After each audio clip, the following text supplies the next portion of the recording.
Week 1. Human Development, Meaning, Concept, and Approaches. Human Development. Human development is the pattern of movement or change that begins at conception and continues through the lifespan. Development includes growth and decline. This means that development can be positive or negative. The approaches to human development.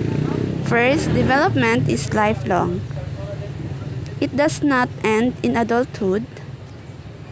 Second, development is multidimensional. Development consists of biological, cognitive, and socio-emotional dimension.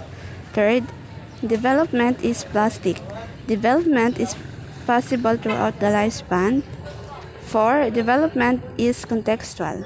Individuals are changing being in a changing world. 5. Development involves growth, maintenance, and regulation. Growth, maintenance, and regulation are 3 goals of human development. Week 2. The stages of development and developmental tasks. Prenatal period, from conception to birth. It involves tremendous growth from single cell to an organism complete with brain and behavior capabilities. Infancy, from birth to 2 years. It is a time of extreme dependence on adults. Early childhood, end of infancy to 5-6 years.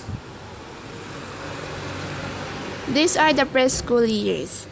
Middle and late childhood, 6-11 years of age, the elementary school years. The child formally exposed to the larger world and its culture. Adolescence, 10 to 12 years of age, ending up to 18-22 years of age.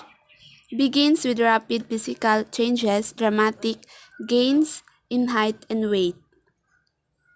Early adulthood, from late teens or early 20s lasting through the 30s. It is a time establishing personal and economic independence, career development, selecting a mate, learning to live with someone in an intimate way, starting a family, and rearing child. Middle adulthood, 40 to 60 years of age.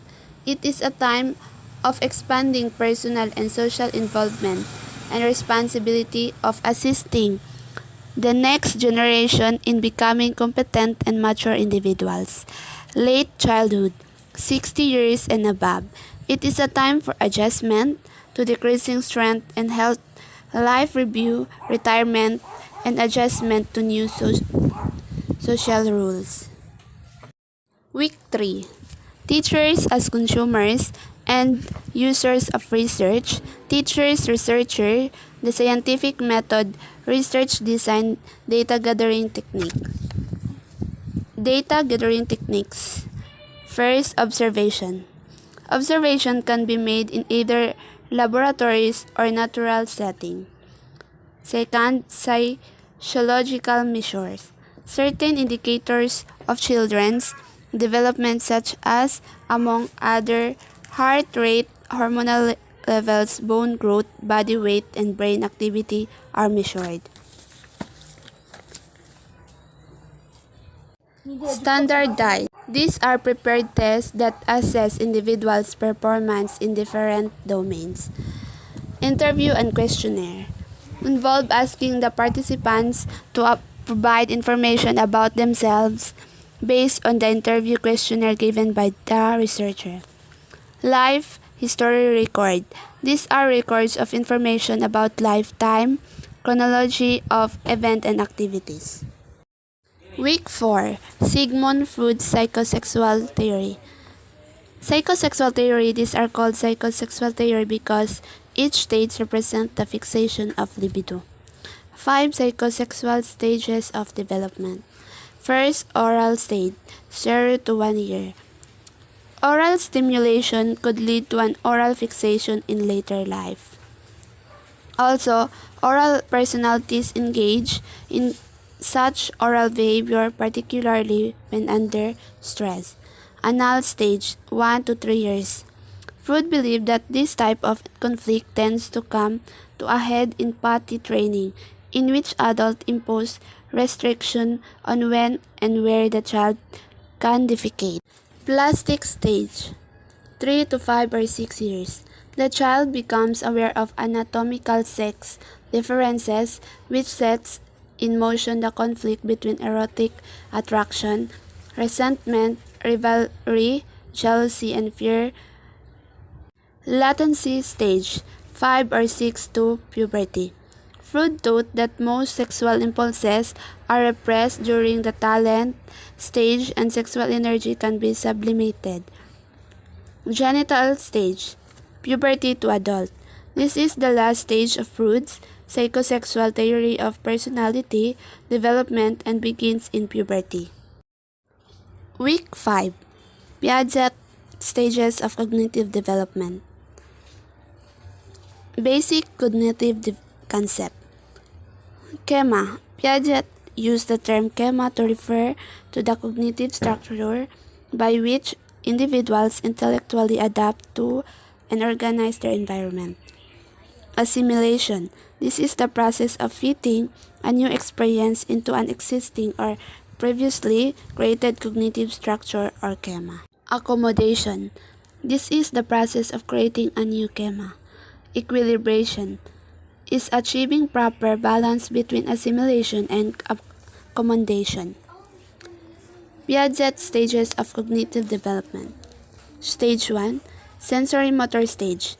The term sensory-motor focuses on the prominence of the senses and muscle movement through which the infant comes to learn about himself and the world. Stage 2. Pre-operational stage. The pre-operational covers from about 2 to 2 years old, roughly corresponding to the preschool years.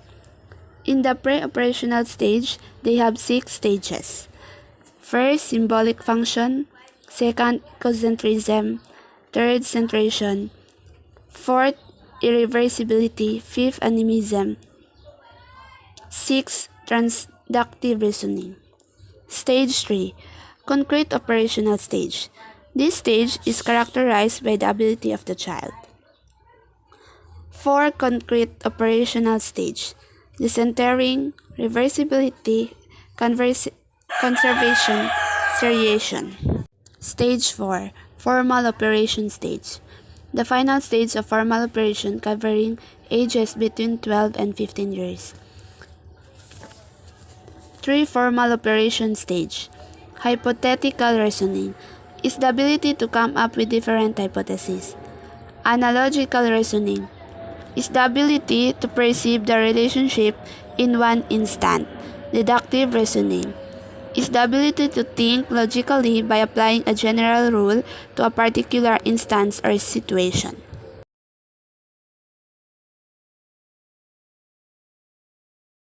Week 6. Erik Erikson, Psychosocial Theory of Development. Erik Erikson was a German-born analyst who learned not only from Freud's work, but also from his study in Europe Indians in the United States. The 8 stages of Erikson. Trust versus mistrust. From birth to 12 months. Autonomy versus shame. 1 to 3 years. Initiative versus guilt. 3 to 6 years. Industry versus inferiority. 6 to 12 years.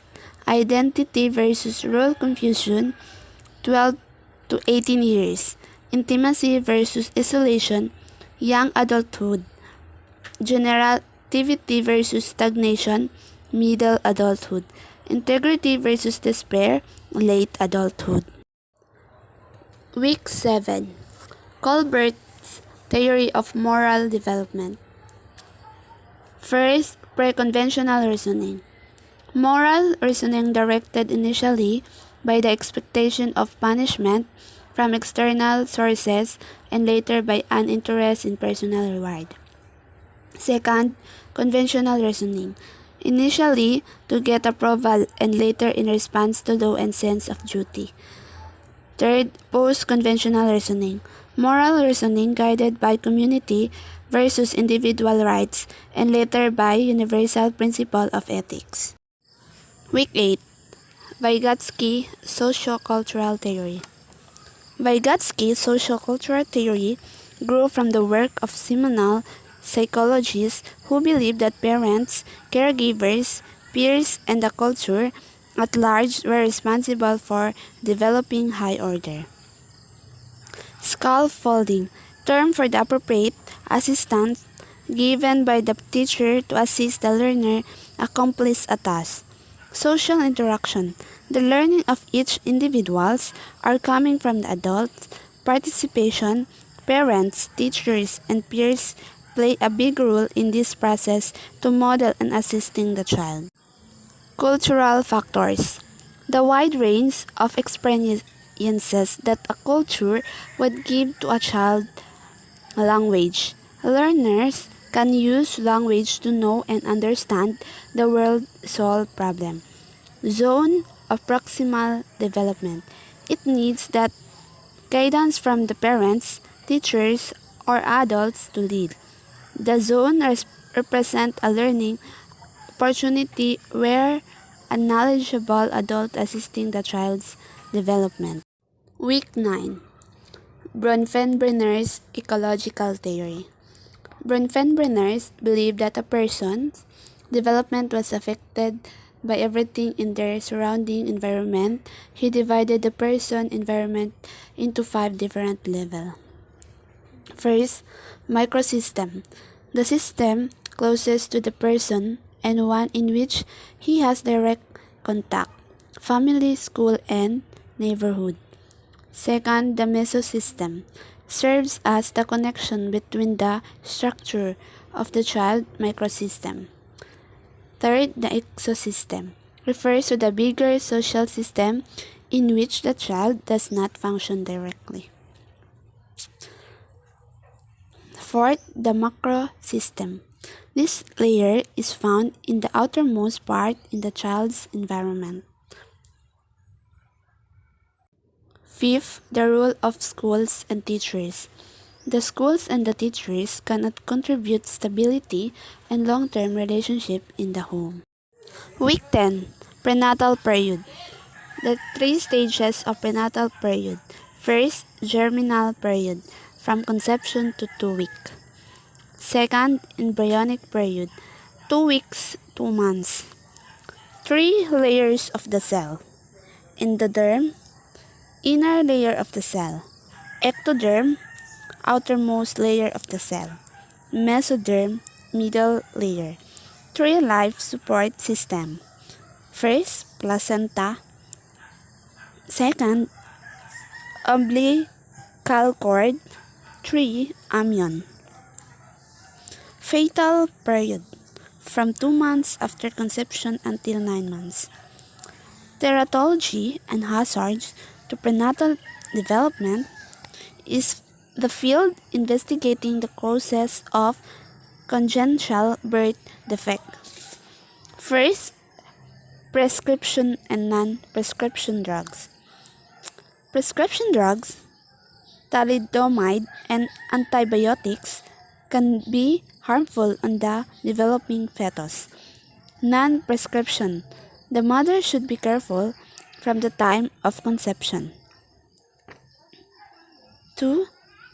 Psychoactive drugs. Heavy drinking by pregnant women result to the so-called fetal syndrome. Third, environmental hazard. Radiation in job site and X-rays, environmental pollutants, toxic waste, and prolonged exposure to heat, saunas, and bathtubs. Fourth, maternal factor. Maternal factor, nutrition during pregnancy may result to inadequate growth of the fetus. Fifth, paternal factor, exposed to lead, radiation, certain and petrochemical.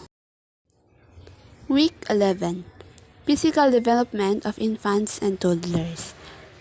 Infancy and toddlerhood span the first 2 years of life between birth to 1 year of age. Babies grow and develop at an outstanding rate. They learn to smile, roll over, sit up wave, clap, pick objects, crawl, babble, and some may even start saying few words. Cephalocaudal and proximodistal pattern. Cephalocaudal trend, it applies to the development of the fetus, also applies in the first month after birth. Proximodistal trend, the prenatal growth from 5 months to birth when the fetus grows from the inside of the body outwards. Height and weight, it is normal for newborn babies to drop 5 to 10% of their body weight within a couple of weeks of brain development. Most dramatic changes in the brain in the first 2 years of life are the spreading connection of dendrites to each other. Motor development. This aspect of motor developments, infants and toddlers begin reflexes to gross motor skills and fine motor skills. Reflexes, which are present at birth, will generally subside within a few months as the baby grows and matures. First, sucking reflex is initiated when something touches the roof of an infant's mouth. Second, rooting reflex, most evident when an infant's cheek is stroked. Third, gripping reflex. Babies will grasp anything that is placed in their palm. Fourth, curling reflex. When the inner and outer sole of a baby's foot is stroked, the infant responds by curling his or her toes. Startle Moro reflex. Infants will usually carry when startled and proceed to pull their limbs back into their bodies. 6. Gland reflex is shown when an infant's middle or lower back is stroked next to the spinal cord.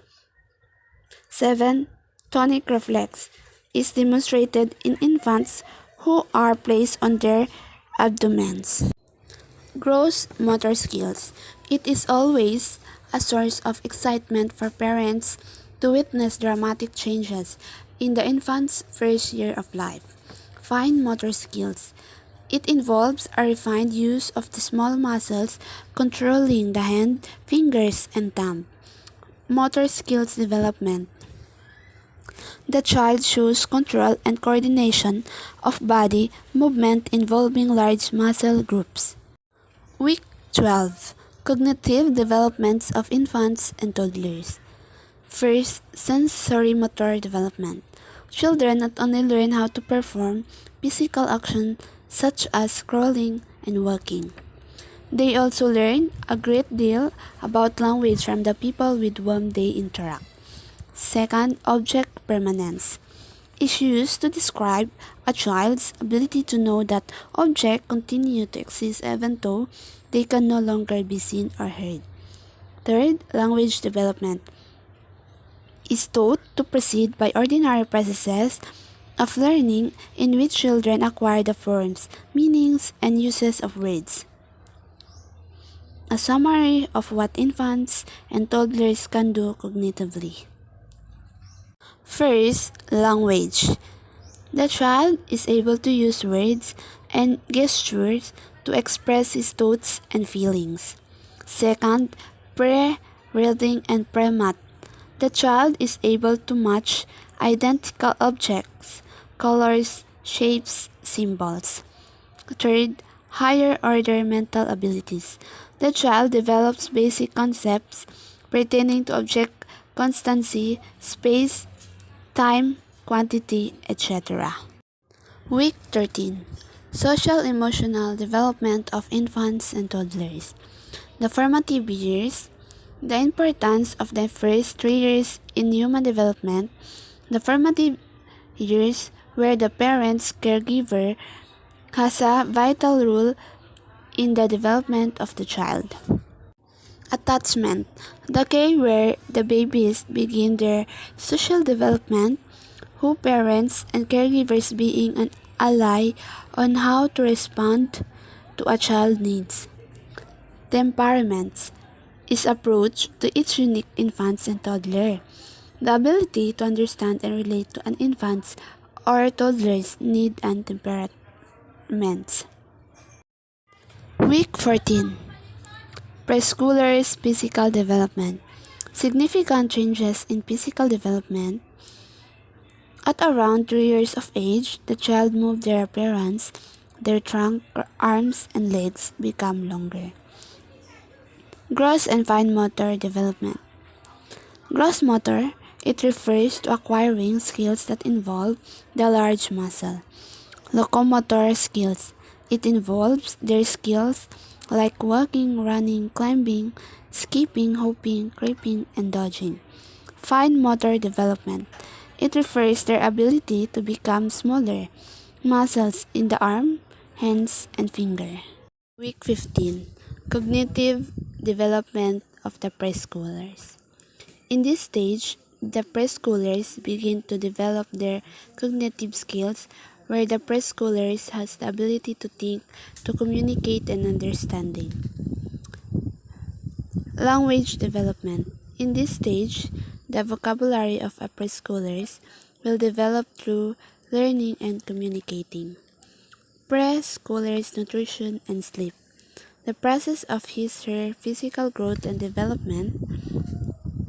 It is important that the preschoolers has enough sleep because their vital biological process will affect their physical and cognitive development while they were asleep.